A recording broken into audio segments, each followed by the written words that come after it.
Good morning, good afternoon, good evening, or if you're laying your head down to listen to this and go to sleep, good night. Welcome back to the So Smooth podcast. I am your host, Mate So Smooth, and today we'll be talking about uh, air quality. Like I said, I really am going to talk about whatever I feel like talking about. So today we're going to talk about air quality, but more importantly, first, let us do the verse of the day if I can find it. Here it is. We have Psalms 46, 1 through 2 in New International Version. We have God is our refuge and strength and ever present help in trouble. Therefore, we will not fear, though the earth give away and the mountains fall into the heart of the sea. Just a little deep analogy. At the end of the day, God is the ultimate safe house, the ultimate, whatever you take to give you energy. He's the ultimate energy bar. He's the ultimate energy drink. Like, God is our refuge and strength and an ever present, which means He's literally there at all times, ever present help in trouble. Uh, so yeah, just whenever you feel like you might be struggling or you don't feel safe somewhere, think about Psalms 46, 1 through 2. But moving on, air quality. Shout out Canada, okay? Shout out Canada. We love Canada. You know what I'm saying? Canada produced some greats. Shout out Drake. You know what I'm saying? Shout out Drizzy. Me and him going back real far. We was, in elementary school together, and it was, I ain't gonna get into that. I ain't gonna get into that. I ain't gonna do that to y'all. But yeah, man, shout out Canada. So the Canadian wildfires end up spreading down towards us. A lot of places like New York got it the worst. I mean, New York is out there looking like somebody's kid was doing, mixing paint and then just dropped the bomb across the entire city. And it's actually a big concern because when you think about how many people live outside, like in New York, it's concerning. Like a lot of people are homeless in New York, and I'm not saying that people who live in houses or have to work outside suffer, uh, to a higher extent. But I mean, if we're being honest, the homeless people are really struggling the most because this is what they're breathing every single day, and a lot of those, what do they call it, shelters, a lot of those shelters are, reaching over capacity. Like it's very evident that the air quality there is really is it's not a safe thing for homeless people. And so with that, I wanted to really just like go back and think about how many times have we just ignored, you know, the privilege of clean air. Like, I don't know if any of you guys have seen like the little picture book where it's like it goes back to when like the technology of like of and excuse me how technology has like affected pollution, with like trains, and then with cars, and then with factories, and then with oil plants. Like all that stuff is like been contributing to our air quality. And I'm no Bill Nye, but I'm saying like I can tell like breathing. Let's see, how old am I? Breathing like 7 to like 10 years ago was way different than now. Like even with like working out, like I get, what I'm saying? It's like I shouldn't be this winded. Like I used to be able to hop on like the bike when I was like 12, 13. Boom, boom, boom. What I'm saying? And now I hop on the bike, it's like, it's different now. Because at the end of the day, the air filters in these buildings, it can't get everything out. It can't get everything out.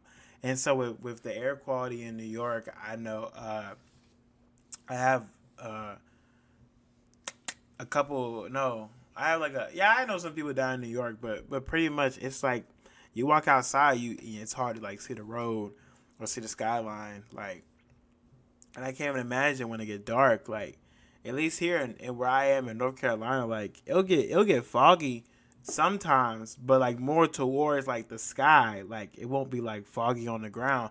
And that's what other big places like New York are experiencing. Like it's fog right in front of them, and it's poor air.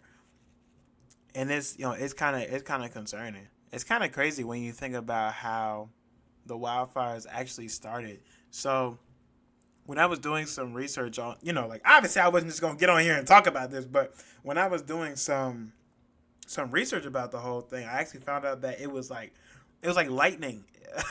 So that's kind of crazy to think that something that naturally happens is now affecting the well, it's affecting a large area of where we live. So but it was saying how a lot of the forest area, or I guess you would call it like the wilderness area, because I don't know the exact place the fire started, but they were saying how it's very like droughty over there or very dry. So when the lightning struck, it was raps. It was like dropping a match on a bucket of gasoline. Like, so I just think it's so crazy how with the wildfire happening, it just spread and spread and spread, and it just goes to show how, in my opinion, how powerful the wilderness is or nature. Like, you gotta think, it was enough over there to build a cloud to spread across in multiple different areas. Like, that's how much was over there. Like, it's man, save the trees. But I'm saying it's so crazy to think that the air quality over there really just completely moved to over here. And I think it's at the same time as it's so miraculous, it's so concerning because like, okay, what if this happens in a way bigger area? Like, what's gonna happen then? So everything is for concern. Uh, According to the National Resources of Canada, see, I sound like one of those presentations at school. I don't mean to be, but so as of June like 21st, there have been 122 controlled fires. Right, there are 78 uncontrolled fires, and on top of that, 83 are being held. So when you think about being held, that means they're keeping it at bay. That means they're doing their best to control it. And there are 78 others that is uncontrolled. When you think about how big a fire can be to be uncontrollable, think about how 78 of them would look. It's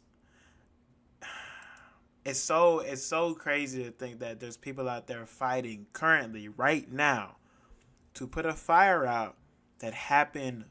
I think it was maybe like 2 weeks ago now, like or it might even be longer, but just to think that there's someone out there fighting right now, still trying to control something that happened days ago. Like, man, I don't know if they'll ever hear this, but shout out to the firefighters, shout out to the first responders, shout out to everybody who's out there in Canada really trying to control the situation because it's so crazy to think about what's happening right now. And with us, it's really showing how a lot of people are taking our air quality for granted. Now, our air quality hasn't been the best in the last few years, but this is more of like a visual representation of, hey, look, the air is important because I feel like a lot of people took it for granted. I took it for granted. I'm looking up, and the first instance I realized that pollution was like real, and I looked up and I couldn't see the stars at night, and that really, I was like, I'm tripping. Like, I'm tripping. Let me go to bed. Like, but then the next time I looked up, I could not see stars. Or it might be a situation where I would look up and see like a little star trying to poke through. But the biggest thing was the moon, and it just like blew my mind. Like, bro, pollution is like really crazy out here.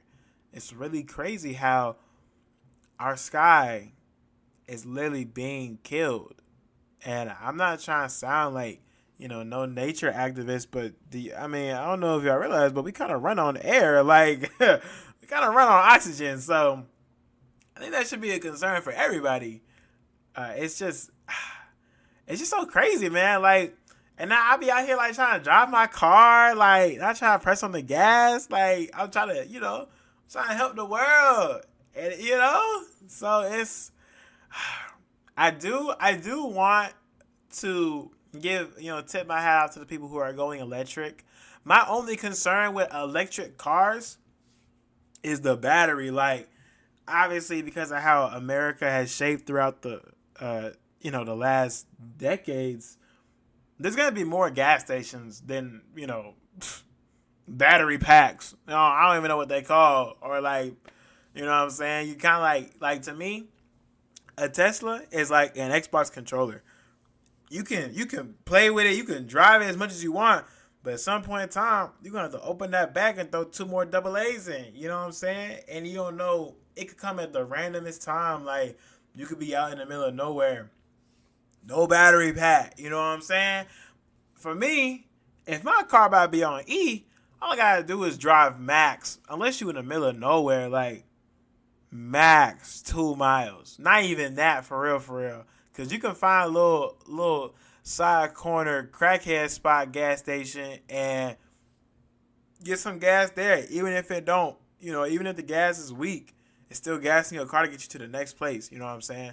So that's why I'm like concerned about going electric when I get older, because getting a Tesla right now is kind of out the question because there's not that many like charging spots. I know they're trying to, and it's more when where I live in North Carolina, they don't exactly, you know, try to do their best for electric cars. Like, the electric car charge spots be in the craziest places. Like, this one at the movie theater. Like, what? Like, why is there one at the movie theater? Like, first off, to think about having to recharge your Tesla or your electric car in general, how far do you live from the movies? Like, that'd be my question. But yeah, going electric is a great thing. Like, I tip my hat off to anybody who went electric because it really does help. Like, in the long run, it really does help. And for my people out there who like, bro, like, the taxi costs too much money. Like, it does cost a bit of change. Uh, but I mean, that money is going to help the world. Like, at the end of the day, that's just what it is. The electric car helps the world. But yeah, I just wanted to talk about that real quick. Make it like a short little episode because air quality is real. Like, that joint is real. But I hope if there's anything to do, make sure you properly take care of your trees around you, because that can be a thing too. Like, yeah, trees can die, man. So probably take care of your trees around you. There's other stuff you can do, like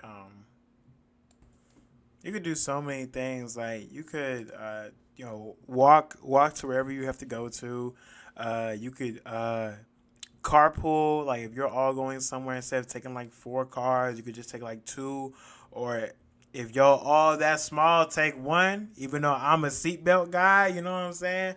There could be other things like use environmentally safe things like paints or like cleaning products. Like, uh, I don't know, man. Stop. Don't leave your car on. Like, if you chilling in the parking lot with your homeboys or your homegirls or whoever you hang out with, like, don't what you call don't just leave the car running. I mean, if y'all playing music, I get it, but I'm saying, like, don't leave the car running. You can do things like that. I mean, reduce number. Like, make sure you do everything you need to do when you're out instead of getting back in your car, going back out, coming back, going back out. I know I have that issue myself. And avoid burning stuff, like OD stuff. But yeah, man, I hope you guys enjoyed. Bit of a short episode because, like I said, when I say what I gotta say, I'm out.